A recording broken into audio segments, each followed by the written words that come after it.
Hi, I thought I would answer a question that I got in a message from someone who also goes to anime conventions like my husband and I do, and they were considering getting an RV to go from convention to convention. And that's something that we do have experience in, so maybe I can help a little bit. But as you may have noticed, the background is different. It's a house. So something obviously happened. But let me back up a little bit. We were living in one side. We live in a big-ish city. We were living in one side of the city, and my husband decided that he wanted to start going to school. And the school is on this side of the city, so we were looking for an RV park or somewhere that we could stay nearer to the school where he wouldn't have to drive an hour to school and then an hour from there to work and then back home. He would have no time, so we'd been looking for somewhere near the school for a while and found absolutely nothing, which was discouraging, and we're trying to figure out what to do. And one of our friends said that his friend was living in a house near that school, and his roommate graduated and left. And because his roommate graduated and left, the room was open, and because the room was open and it was time to sign a lease, he was going to lose his house. So he was freaking out about it, and he was desperate. So we just considered it, I guess, the right time to do it, so we moved into a house. We went to Bojangles and ate a biscuit and talked about it, and here we are. We signed a lease. Unfortunately, we had to sell the RV. We sold it to a family that was coming down from Michigan that needed a place to start from, to live in and to look for a job from. So they were planning on full-timing in it as well, so it was nice to be able to talk to them and say the things that we learned. But we both, my husband and I, would really consider moving back into an RV full-time again. We both really liked it. There were some issues with it.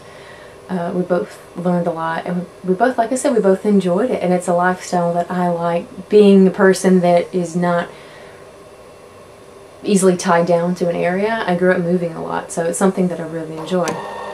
One of the issues we had was going to conventions and going to things like that, because that was the reason that we bought it, because we are guests at conventions a lot. We go once a month at least to a con and do hallway games and host contests, do variety shows, all sorts of things, and conventions and costume.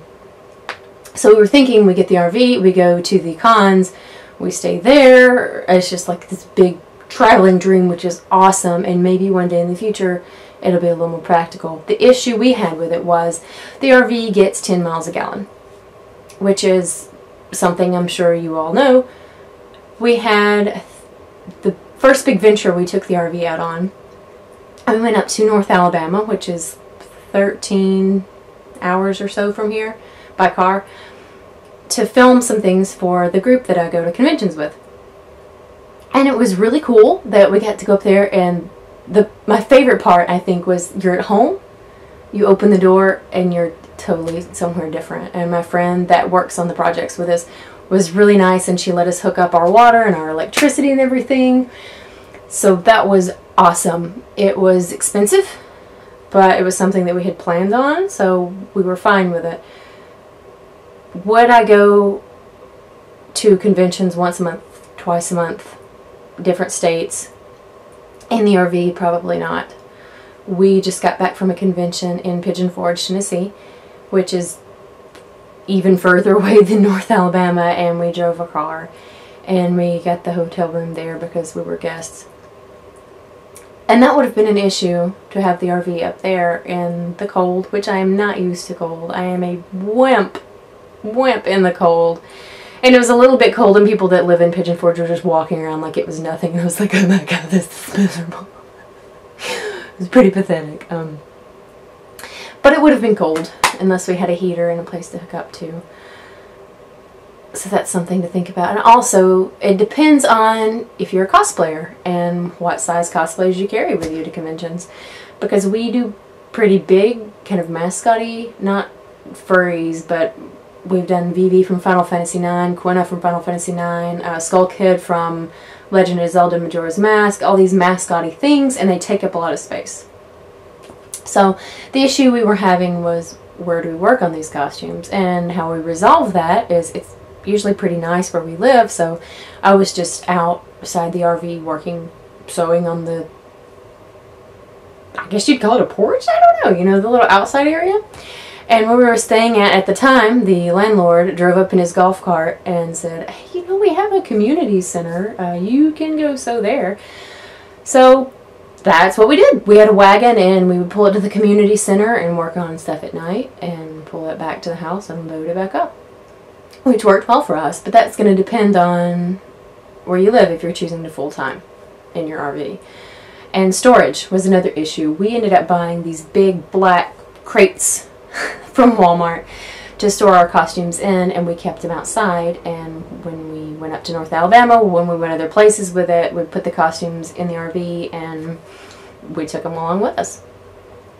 If that's something you're comfortable doing, or if your costumes are small and you're not concerned about it, it's awesome. I really recommend, if you're interested in trying full-timing and living in an RV, do it. We loved it. We're in a house now because things kind of temporarily changed. I don't know what we'll do in the future.